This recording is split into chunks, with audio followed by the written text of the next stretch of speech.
everyone, welcome to Alice Fever. I hope you all are doing well. And आज की इस video में हम एक ऐसे डेवलप करेंगे जो राइटिंग टास्क 2 के पॉजिटिव नेगेटिव ऐसे की टाइप में होगा। इस ऐसे में मैं आपको बताऊंगी, एक सैम्पल आंसर शेयर करूंगी आपके साथ जो 7+ बैंड का होगा। एंड मैं आपको बताऊंगी इसमें 7+ बैंड ऐसे के क्या फीचर्स हैं, टास्क रिस्पॉन्स कैसे मेंटेन करते हैं, टास्क रिस्पॉन्स क्या होता है, कोहेरेंस एंड कोहेजन क्या होता है, लेक्सिकल रिसोर्सेज कैसे लिखते हैं, ग्रामर की रेंज कैसी होनी चाहिए। तो सबसे पहले हम टॉपिक देख लेते हैं। टॉपिक है many parents today employ private tutors to teach their children after school hours. के बहुत से पेरेंट्स हैं वो आज के टाइम पे अपने बच्चों को ट्यूशंस प्रोवाइड कर रहे हैं उनके स्कूल आवर्स के बाद। इज इट अ पॉजिटिव और नेगेटिव डेवलपमेंट? इसके पॉजिटिव्स एंड नेगेटिव बताने हैं आपको कि ये पॉजिटिव डेवलपमेंट है और नेगेटिव डेवलपमेंट है। तो ये तो आपको पता होगा कि पॉजिटिव नेगेटिव अगर उन्होंने पूछा तो हम पॉजिटिव एंड नेगेटिव दोनों ही एक्सप्लेन करेंगे। इसके पॉजिटिव भी बताएंगे एंड इसके नेगेटिव भी बताएंगे। एंड जो आपका ओपिनियन होगा, अगर आप सोचते हैं कि ये पॉजिटिव है, अगर आप सोचते हैं ये नेगेटिव है, तो वो आप सेकंड बीपी में रखेंगे। तो स्टार्ट करते हैं सबसे पहले इंट्रोडक्शन में क्या होता है, पहले हम पैराफ्रेज करते हैं एंड नेक्स्ट उसकी थीसिस स्टेटमेंट लिखते हैं। तो सबसे पहले पैराफ्रेज कैसे किया, many parents today employ private tutors and it is becoming increasingly common nowadays for children to take classes from private tutors after their school hours। कहते हैं कि बहुत कॉमन हो गया है आजकल के दिनों में कि बच्चे क्लासेस ले रहे हैं प्राइवेट ट्यूटर्स से उनके स्कूल आवर्स के बाद। सेम एज इट इज उन्होंने पैराफ्रेज करके लिखा, इन अदर वर्ड्स में लिख दिया। नेक्स्ट हमारी थीसिस स्टेटमेंट। थीसिस क्या, although there are some benefits of this practice, चाहे कि इसके कुछ बेनिफिट्स हैं इस डेवलपमेंट की। आई वुड आर्ग्यू दैट, मैं क्या आर्ग्यू करता हूँ, there are far more drawbacks, इसके ज्यादा ड्रॉबैक्स हैं। तो पहले उन्होंने क्या लिखा, टॉपिक सेंटेंस को पैराफ्रेज किया पहली लाइन में, इन अदर वर्ड्स में लिख दिया। एंड नेक्स्ट सेकंड लाइन में थीसिस स्टेटमेंट। क्लियर है? Then move to the BP one. BP one में क्या था, हमने क्या लिखा कि इसके कुछ बेनिफिट्स हैं इस प्रैक्टिस के, बट ये ज्यादा नेगेटिव है। तो पहले बीपी में हम इसके बेनिफिट्स लिखेंगे एंड जो कॉमा के पहले का क्लॉज होता है वो हम बीपी फर्स्ट में लिखते हैं, जो कॉमा के बाद का क्लॉज होता है वो आपका ओपिनियन होता है, वो हम बीपी सेकंड में लिखते हैं। तो बीपी फर्स्ट में हम बेनिफिट्स लिखेंगे। The main benefit of such tuition is for students who are slow learners। इसका मेन बेनिफिट्स, ट्यूशन का मेन बेनिफिट्स होता है उन बच्चों के लिए जो स्लो लर्नर्स हैं। तो ये हमारा बेनिफिट, पहला बेनिफिट्स उन्होंने क्या लिखा कि ये स्लो लर्नर्स के लिए बहुत अच्छा डेवलपमेंट है। As most private tuitions involve 1-to-1 sections. जैसे कि हम जानते हैं कि मोस्ट जो प्राइवेट ट्यूटर्स होते हैं या प्राइवेट ट्यूशंस प्रोवाइड करते हैं, जो वो क्या इन्वॉल्व करते हैं, 1-to-1 सेक्शंस। वो 1 by 1 अपना सिलेबस कवर करते हैं बहुत स्लो स्पीड में एंड बहुत clearly.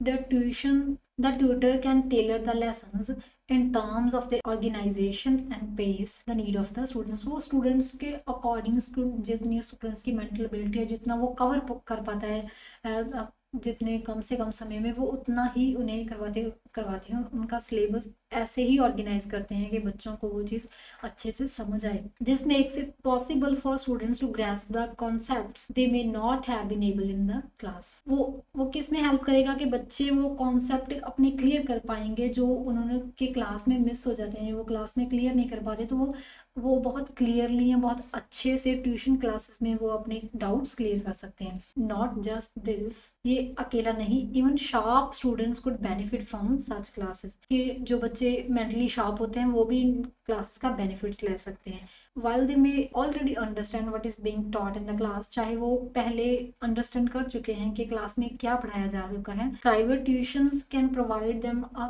Competitive as over other students. जो प्राइवेट ट्यूशंस हैं उनके लिए एक कॉम्पिटिटिव इन्वायरमेंट क्रिएट करेंगी कि उनकी मेंटल एबिलिटी और ज़्यादा शार्प होगी, वो और नॉलेज गेन कर पाएंगे, वो एक्सप्लेनेशन अच्छे से कर पाएंगे।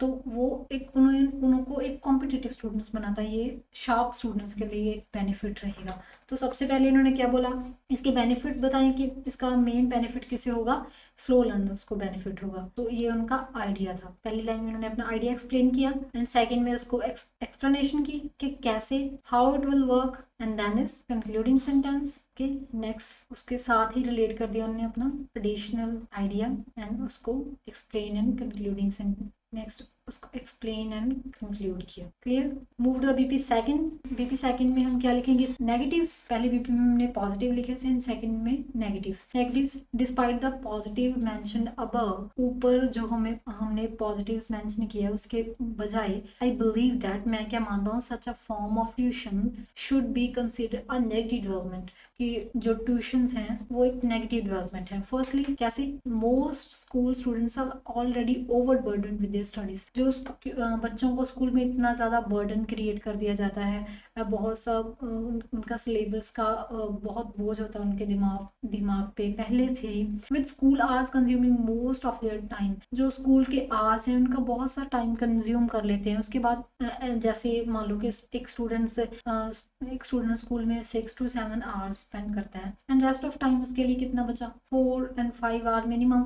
इन 4 and 5 आवर्स में उसने फिजिकल एक्टिविटीज भी करनी होती है, अपनी एंटरटेनमेंट एक्टिविटी भी करनी है। अगर वो सारा दिन पढ़ेगा ही तो वो उसके लिए बर्डन क्रिएट करेगा एंड वो स्ट्रेस फील करेगा। अगर वो सारा दिन एक ही चीज को पढ़ता रहेगा तो वो बोर फील करेगा, मोनोटोनस फील करेगा। इससे तो उसने लिखा कि वो ओवरबर्डन फील करेंगे with school hours consuming the stacking private tuitions over that only adds to the stress. वो क्या क्रिएट करेगा? अगर वो ट्यूशंस लेने स्टार्ट कर देंगे तो वो उनके लिए स्ट्रेस बन जाएगा, which can't be positive in long term, जो इनके लिए बेनिफिशियल नहीं है। उससे क्या होगा? इन फ्यूचर वो हेल्थ इश्यूज में आ सकते हैं, चाहे वो ओबेसिटी में हो, चाहे वो एंग्जाइटी हो, डिप्रेशन हो। बिकॉज जब कोई बच्चा स्ट्रेस में रहेगा तो वो एंग्जाइटी को सफ़र करेगा in future. Is it for instance, next उन्होंने एग्जाम्पल में एक्सप्लेन किया, उसको स्पेसिफिक किया। Is it for instance known to hinder both cognitive and social development in teenagers. वो क्या करेगी? उसकी सोशल डेवलपमेंट एंड उसके कॉग्निटिव स्किल्स को दबा देगी।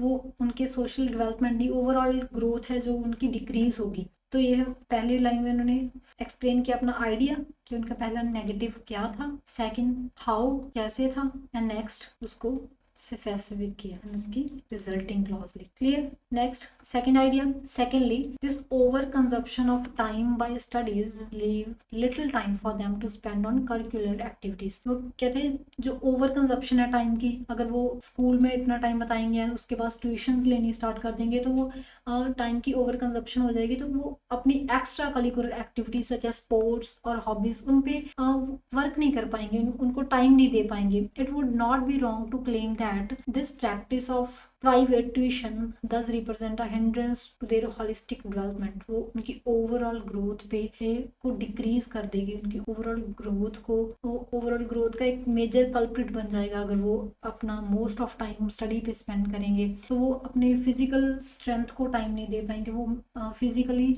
स्ट्रांग नहीं हो पाएंगे अगर वो कुछ और एक्स्ट्रा एक्टिविटीज नहीं करेंगे। उनका माइंड रिफ्रेश नहीं होगा अगर वो अपनी हॉबीज पे वर्क नहीं करेंगे, अगर वो स्पोर्ट्स नहीं करेंगे तो वो फिजिकली स्ट्रांग नहीं हो पाएंगे, तो उनकी होलिस्टिक डेवलपमेंट है वो वीक हो जाएगी। क्लियर है। फर्स्ट पहले उन्होंने ये अपना आइडिया बता दिया फर्स्ट लाइन में, ये था हमारा idea, and next second line में उसको एक्सप्लेन किया एंड उसका concluding sentence. And then in conclusion, while I recognise the possible advantage of private tuition post school hours, चाहे कहते हैं मैं मानता हूँ कि इसके कुछ एडवांटेजेस हैं जो हमने पहले बीपी में लिखा था, वो कॉमा की पहली क्लॉज में आएगा। While I recognise the possible advantage of private tuition post school hours, कहता है कि मैं मानता हूँ कि इसके कुछ बेनिफिट्स हैं, but I consider it to be a negative development over.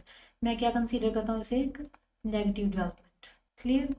जो हमने बीपी 1 में लिखा था वो पहली क्लॉज में, एंड जो बीपी सेकंड में क्या बोला था कि ये नेगेटिव डेवलपमेंट है, वो हमने सेकंड क्लॉज में लिख दिया।